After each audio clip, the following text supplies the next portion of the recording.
from KyraWilliamsFitness.com, and this week is my 14th anniversary as a personal trainer. That is wild. How has it been 14 years? Gosh, that's crazy. I got into this because I didn't know what else I wanted to do in my life. I was sitting behind a desk all day, every day, answering phones and making copies for people. And I knew that that was not my passion. I just wanted to be in the gym.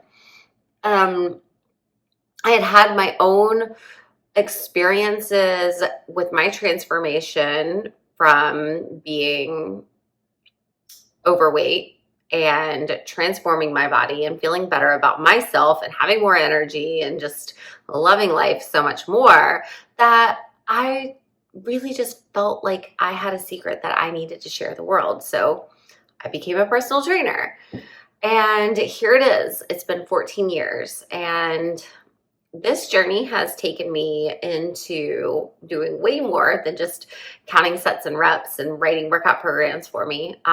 In fact, I have two real passions. One is nutrition, because I really love the science and the biochemistry behind it, and understanding the metabolism and understanding the body and the digestive system and how it all comes together. But the other piece is exploring the psychology behind food and understanding people's relationships with food. And that is what I feel like makes me unique as a personal trainer and a nutrition coach, because I am not that person that's like, hey, here's your macros, go do it. I mean, for some people that works great and that's awesome. I do, like doing that and, seeing people make gains and get results and be really excited about it. I think that's awesome. But I also love digging in with people and saying like, oh, well, you overate on all of your calories today because you totally went off the deep end when you got home from work. Why? Or they're like, I just keep drinking wine every night and eating chocolate cake and not having my salads that I've prepped. Okay, well, why? And I just find that going in deeper gets the person far greater results and results that last. But if you're ignoring why you make the choices that you do, then you're never going to really get to the root of the issue. You're always just going to fall back on that. And for a really long time, I was very resistant to working with people on these things. But over the last couple years, I have gotten more tools in my tool belt, and I feel a lot more confident having these conversations. And I recognize the importance of them because it really does promote lasting change. So I just wanted to come and talk for a few minutes about how grateful I feel to be able to work with the women that I do work with. Not just because these women trust me, but because these women are willing to go deep. They're willing to communicate. They're willing to show up, not just to meet with me, but for themselves on a day-to-day basis. When the world, you've got your kids, you've got your work, you've got your husband, you've got your friends, you've got life pulling you in all these different directions. But when these women continue to show up for themselves and have the meetings with me and have the hard conversations with me and look in depth at the decisions that they're making, like, I just feel so grateful to be able to have the opportunity to work with clients who are willing to do this. I love what I do. I have never been so in love with what I do. It's remarkable. Just this week, I wanted to talk a little bit about different things that I have experienced with my clients over the last 7 days. So, A couple weeks ago, actually, I was going through, it was a Sunday, and one of my clients was trying to figure out like all of the things that she was going to prep so that way it would meet her macros. She really loves doing the puzzle of macros, and macros really work for her. She's lost over 40 pounds doing this. This is amazing. So we were texting back and forth about different things that she could eat that would be in alignment with her macro goals. So it was really fun taking the time to help her create a new meal plan for herself. She just got tired of eating the same stuff over and over again. And now she's gung ho on that, and she's in a really good spot, and she's able to maintain eating in alignment with her goals because we had that conversation. I helped her map it out. I have another client who has two kids.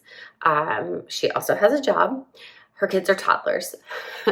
And so showing up to get in her 2 to 3 workouts a week is very tough. And she's dealing with some nervous system dysregulation, and sometimes just getting out of the house with the kids for drop off elicits tears. And she continues to show up, even if it's for 30 minutes, which usually ends up turning into an hour.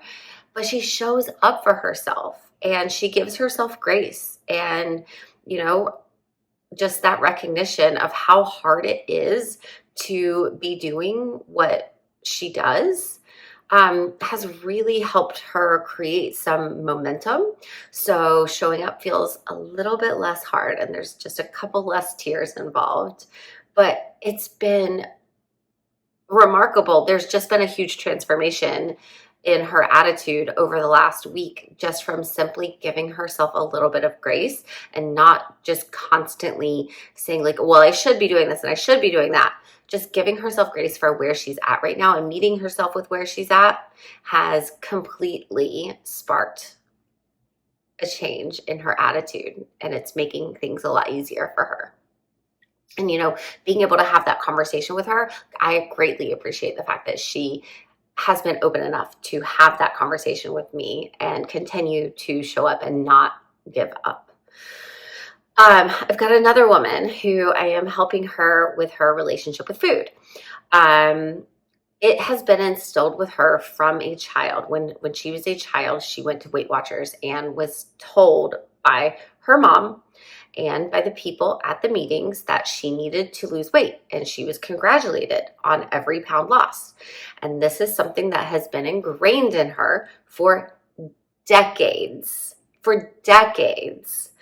And so now we are going back and we are looking at food not as something that is an emotionally charged, it's not bad nor good, but we look at what is actually in the food that she is consuming. Are there nutrients? What are they? What do those nutrients do? So now food is being framed as something that heals the body, that heals the metabolism, that supports the immune system, that supports the endocrine system, that supports the body. And so now, since food is being framed in a far different light, and she is eating adequate amounts, going through that binge restrict behavior we haven't encountered it over the last month and a half because of this reframe. That's not to say that we won't encounter it again, but at least at this point, we are having such frequent and open and honest communication that when and if it does happen, we can talk about it and we can look at it, we can understand why it happened, and we can reframe it and we can move past it, having learned something from the experience. I've got another client who is currently, right now, we are working together on self-sabotage and where her self-worth comes into play, and why that is not necessarily rational, where it came from, what some different competing thoughts and congruent behaviors may be for her while she deals with this huge emotionally charged set of actions and habits. That self-sabotage is not helping her with her goals at this time. And so we're looking at the actions that are sabotaging her efforts, and looking at them and seeking to understand why she's doing them, so that way ultimately she can quit doing them and act in alignment with her goals. So we're looking at the subconscious things that she's been conditioned to believe for years and years and years and years of her life, but then looking at like making conscious behaviors and trying to bring that gap. So there's overlap. And so it's not just subconscious versus conscious, kind of blending them together.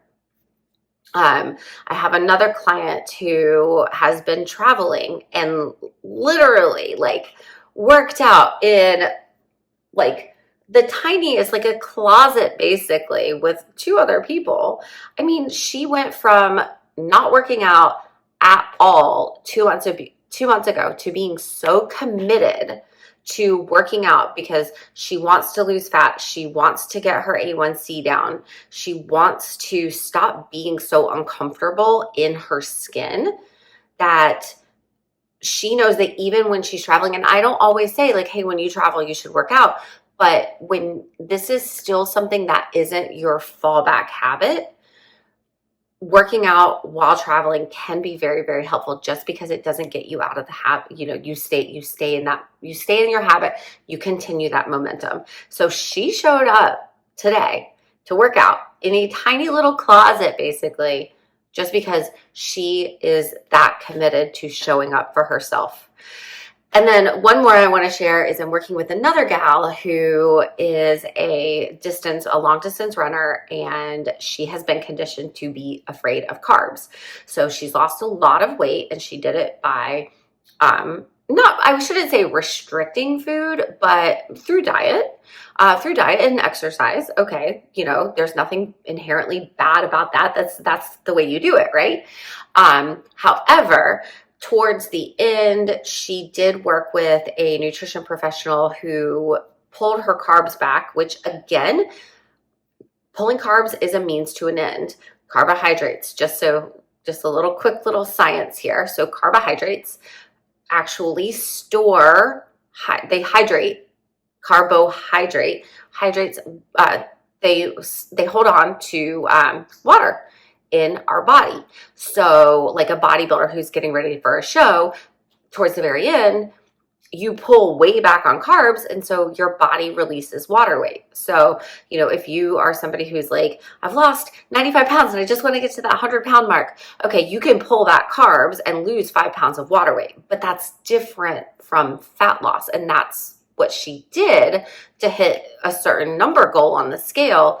And so it became this like subconscious belief in her mind that carbohydrates are bad. And so now she's here as a distance runner with a fear of carbohydrates, and her body is starting to fail her, and she's not able to reach training goals that she has because her body is not fueled properly for that training.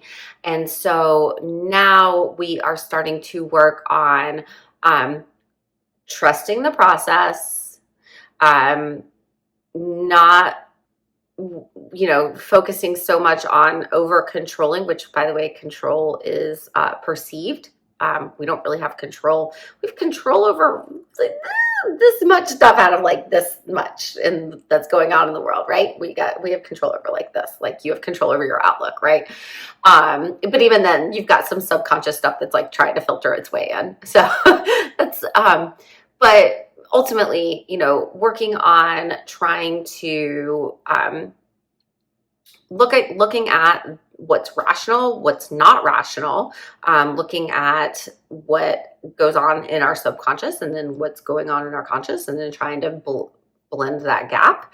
And just basically, working on bringing nutrition into the body that will support her goals, but doing it in a way that doesn't freak her out and make her super duper stressed and just completely run away. So I'm working on some really amazing things with people, and I have an opportunity to bring one more person on into my mentorship program. It is a 12-week program. And during this, you and I are going to talk. We're going to meet from the very beginning. We're going to get a ton of information about you, learn all about your hopes, your dreams, your fears, your psychological conditioning, what you want in life, what your perspective is, what your goals are. Look at what your habits have been, and put those together into a nice, neat little plan for you. This is going to go into details on nutrition, training, and then we are going to go through this together. I'm with you every step of the way. We're going to go through this together. We will meet every week on Zoom. We will chat on a daily-ish as needed basis via text. And your plan is your plan, but your plan can it always changes. Things are always evolving. And so you've got me there every step of the way to not only be your support system, but also like hold you accountable. Kind of like look at like your habits and be like, hey, why are you doing that? Hey, maybe let's try a little bit of this instead. So you've got that like separate set of eyes that can see the things that you're not necessarily seeing, and can help you get back on the right path and make the corrections and the tweaks that you need to make, so that way you can continue to get closer to and reach your goals. So if this sounds like something that you want to be part of, you can send me an email, Kyra@KyraWilliamsFitness.com, or message me on any one of my social media channels, which is Kyra Williams Fitness. And I would love to chat with you and see how this can help you. Anyway, like I said, reach out, and I really look forward to chatting with you. Thank you for watching and listening.